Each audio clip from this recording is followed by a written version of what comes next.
क्या आप अक्सर ओवरथिंक करते हैं? क्या आप अक्सर अपने ख़्यालों में गुम रहते हैं? क्या आप अक्सर अपने ही एक विचार को बार बार सोचते रहते हैं? क्या आपको नींद आने में परेशानी होती है? क्या आपको ऐसा लगता है कि आपका मन कभी शांत नहीं होता है और हमेशा ही आपके दिमाग में कोई ख्याल, कोई विचार चल रहे होते हैं? तो आप भी ओवर थिंकिंग के शिकार हो सकते हैं। Welcome to yet another episode of healthy home. आज हम बात करेंगे ओवर थिंकिंग के बारे में। ओवर थिंकिंग क्या होता है? अगर एक बहुत सिंपली हम बात करें, ओवर थिंकिंग, ज़्यादा सोचने को हम ओवर थिंकिंग की बीमारी कहते हैं। पर क्या ये ऐसी चीज़ है जो खाली एक किसी इंसान को बीमार होना पड़ता है, या क्या ये एक बीमारी का कारण है? क्या ये एक बीमारी की निशानी है? चलिए आज बात करके देखते हैं, समझ के देखते हैं कि ये ओवर थिंकिंग या ज़्यादा सोचना होता क्या है। अक्सर हम सब ऐसे मकाम पे होते हैं या सिचुएशंस में होते हैं लाइफ में, जहाँ पे हम एक प्रॉब्लम को लेके बार बार सोचते रहते हैं। फिर धीरे धीरे क्या होता है, ये जो एक प्रॉब्लम के बारे में हम सोच रहे होते हैं, इसको हम बार बार उसी सर्कल्स में रिपीट करते रहते हैं और उसको एक हैबिट बना देते हैं। तो जब ये चीज़ हमारी एक हैबिट बन जाती है तो वही सेम विचार या कोई और विचार भी उन्हीं सेम साइकिल्स में लूप करता रहता है। तो अगर हम पूछें या अगर हम देखें कि क्या ओवर थिंकिंग एक बीमारी है, तो over thinking in it self is not yet a diagnosed disorder, यानी कि ओवर थिंकिंग अपने आप में एक बीमारी नहीं है।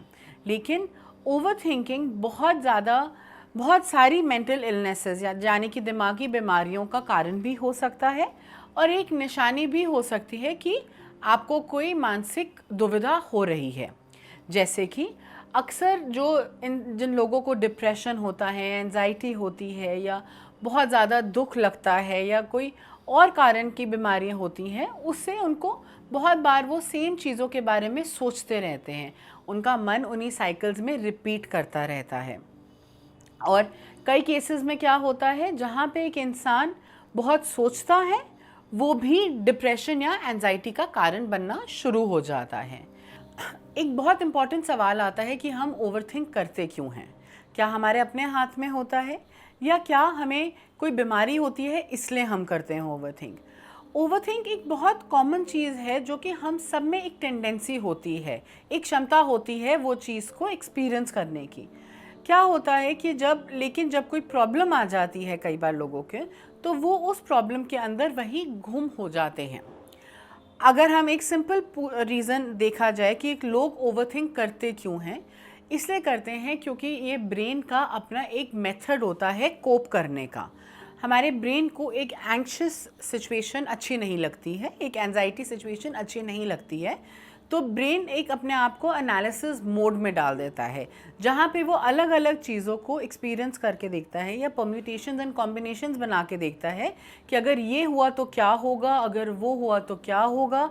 एंड इस चीज़ को हम सोच सोच के हम उसी सर्कल्स में घूमते रहते हैं। लेकिन शुरू में हो सकता है कि हमें लगे कि अच्छा, हमारा एंजाइटी रिड्यूस हो रहा है क्योंकि हम सारे ऑप्शंस को वे कर रहे हैं। लेकिन एक बहुत इंपॉर्टेंट ख्याल यहाँ पे ये भी रखने का ज़रूरी है, ये जो ओवर थिंकिंग होती है ये हमें एक्शन मोड में आने से रोकती है।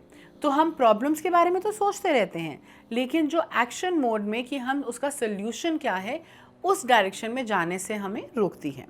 सो अब हमें बहुत इम्पॉर्टेंट है ये समझना कि हम इस ओवर थिंकिंग का कर क्या सकते हैं। क्या इसका कोई क्योर है? क्या हम इसको ठीक कर सकते हैं? बिल्कुल कर सकते हैं। जैसे कि मैंने आपको कहा कि ओवर थिंकिंग एक बीमारी नहीं है, वैसे ही हम उस चीज़ को रोक के एक आगे कॉम्प्लिकेशन आने से, एक आगे बीमारी बनने से बिल्कुल रोक सकते हैं।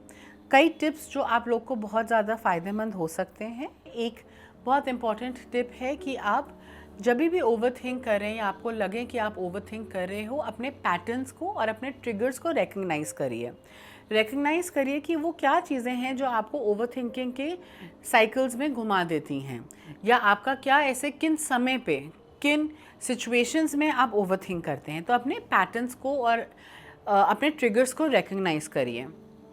दूसरी चीज़ है, आप ट्राई कर सकते हैं थॉट डिले करना। थॉट डिले का मतलब ये होता है कि जब आपको विचार आ रहा हो अपने माइंड में, तो आप उसको थोड़े समय के लिए अपने माइंड को ट्रेन कर सकते हैं कि मैं अभी नहीं, मैं 2 घंटे बाद सोचूंगा इस बारे में। तो उससे क्या होता है कि हम जब 2 घंटे के बाद अपने माइंड को उस डायरेक्शन में लेके जाते हैं तो उस चीज़ की इंटेंसिटी कम हो जाती है। इसको कॉन्शियस माइंड ट्रेनिंग कहते हैं। शुरू में आसान नहीं लगता, but with time, with practice, अपने आप हम देखते हैं कि ये एक्सरसाइज बहुत आसान होती रहती है। एक और चीज़ जो आप करके देख सकते हैं कि आप अपने, कभी भी आपको लगे आप ओवरथिंक कर रहे हैं, आप उठ के वो पैटर्न को ब्रेक करिए।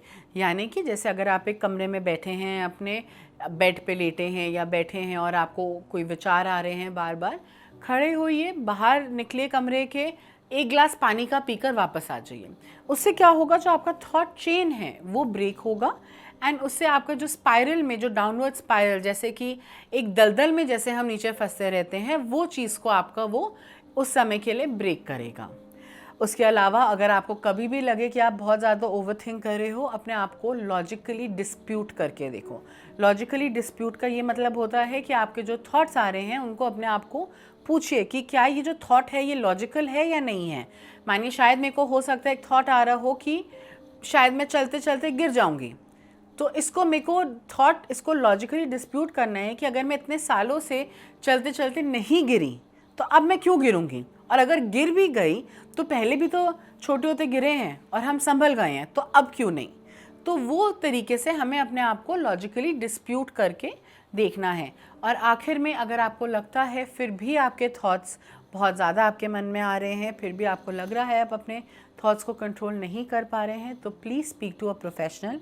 एक साइकोलॉजिस्ट के पास जाइए जिससे अपने मन की आप बात करिए और उनसे ये प्रॉब्लम अपनी डिस्कस करिए, सो दैट अगर कोई डीपर लेयर्स हैं या कोई डीपर इश्यूज़ हैं जिन वजह से आप ओवरथिंक कर रहे हैं, वो आपको रिकग्नाइज कर सकते हैं और उस पैटर्न को वहीं पे ब्रेक कर सकते हैं।